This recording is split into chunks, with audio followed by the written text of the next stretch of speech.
Well, hey. Welcome to The View. Welcome to The View.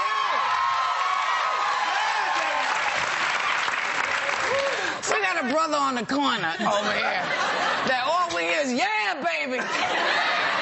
Right back at you, baby. Me too.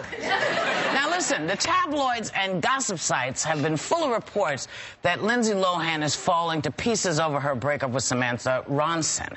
But she did a great eHarmony spoof on the website funnyordie.com that I want to show you. Take a look.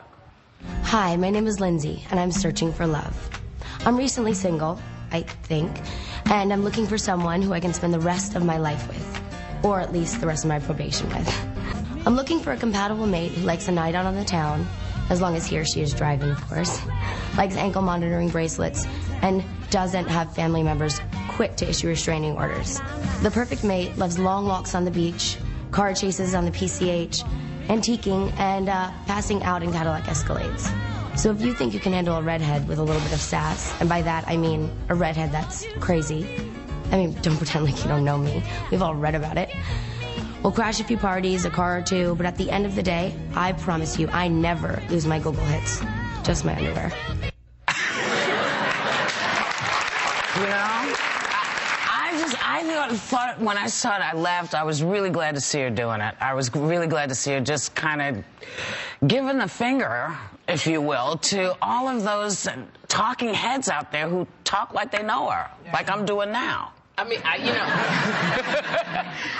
I love it that she has a sense of humor. We don't know her. We've just heard these reports of, very erratic behavior and life-threatening behavior. I was very worried about Lindsay Lohan, so I'm hoping she's okay. She looks good. She's been here, and anytime she's come here, when she came, she was so honest about those parts in her life, and she does have this wit to her and real honest look at herself. And she's a phenomenal actress, Lindsay. Yeah, and a funny girl. She's okay.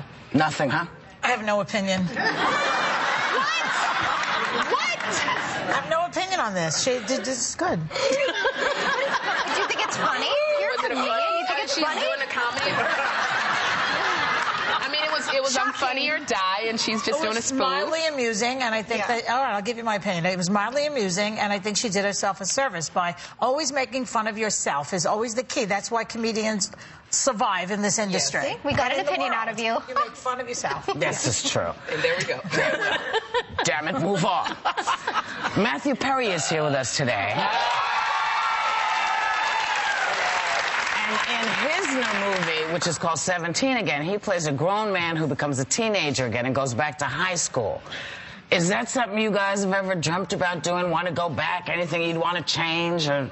I would go back, except I had the greatest time in high school. I went to Washington Irving High School, which was an all-girls school at the time. So there were no boys to interfere with us, and we had a great time. But there was no good hair conditioner at that time. And I don't think I could survive it. There were no product. So you'd go back. Why don't you go back and bring the conditioner with you? You didn't say I could bring my conditioner. Well, why not?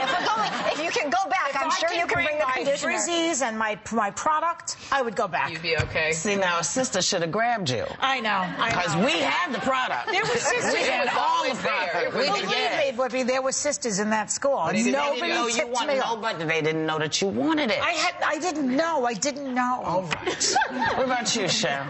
I was really insecure in high school. I wouldn't want to go back, but you know what I would love to do? I never got to go to my prom. I was a Jehovah's Witness, and you weren't allowed to date, and so I never went to a prom. And that's. Is it a lot of hype?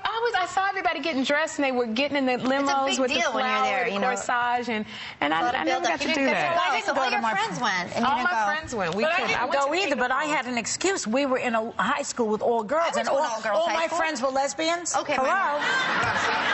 So I went to the prom. There's nobody to meet. Well, I went to an all-girls school. At some point, we have to make that happen. You make me go to my prom? I think so. I don't even have anybody to take me to my prom. You go by yourself now. You don't need a date now to go to the prom. I do. I would love to go. You go by yourself. A lot of girls go to the prom. A lot of girls now don't need a date to go to the prom. They just go by themselves to the prom. That's what they say when they don't have a date. Well,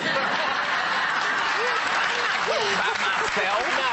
I would like somebody to come and take me with a corsage. One of my girlfriends went to her prom, junior high school prom with her father. Say God forbid. No, and I don't want my dad to take me to my prom, so don't be... Well, that's kind of like the movie. I would like a guy to come in with a corsage and knock on my door and do the whole... The corsage, you want the bouquet, because we can arrange anything. Whatever they do for prom, I want a nice... You want to go back to your school? I don't need to go back to my school. I just want a nice-looking man with good credit. Hold on.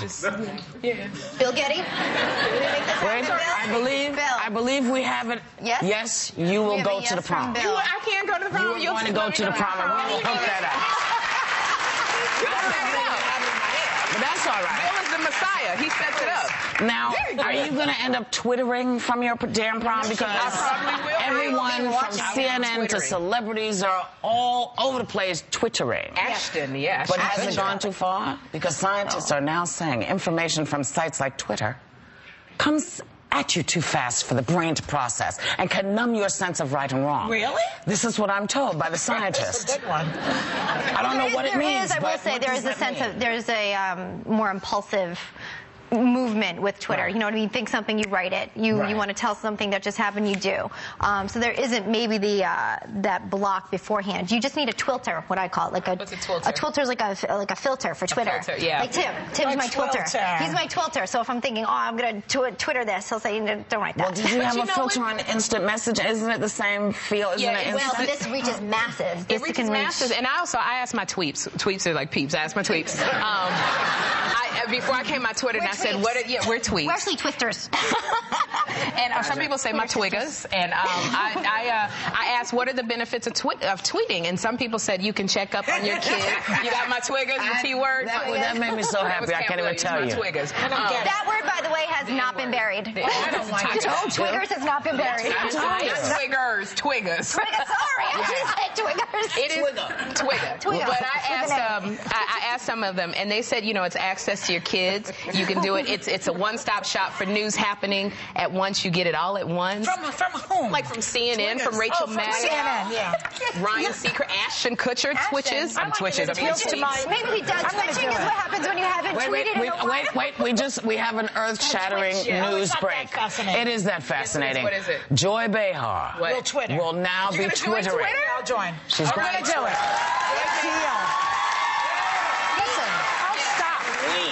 It's a huge deal. Let me tell you why. Because it appeals to my ADD. It's like you're limited to a certain number of characters. They asked me to be a blogger on the Huffington Post. I'm like, please, it takes forever to write those things every day. This is like... Very quick. Like I was at the Motor Vehicles Bureau in Riverhead last week. I wanted people to know that's where I was. No, not that I want them to stalk me. Exactly where you were. You need the tools for Twitter. You need the tools? You need the tools. You don't tell people where you are. What is this, like the Elmer Fudd school? We're going to be right back with more hot topics. She's going to start with the tools.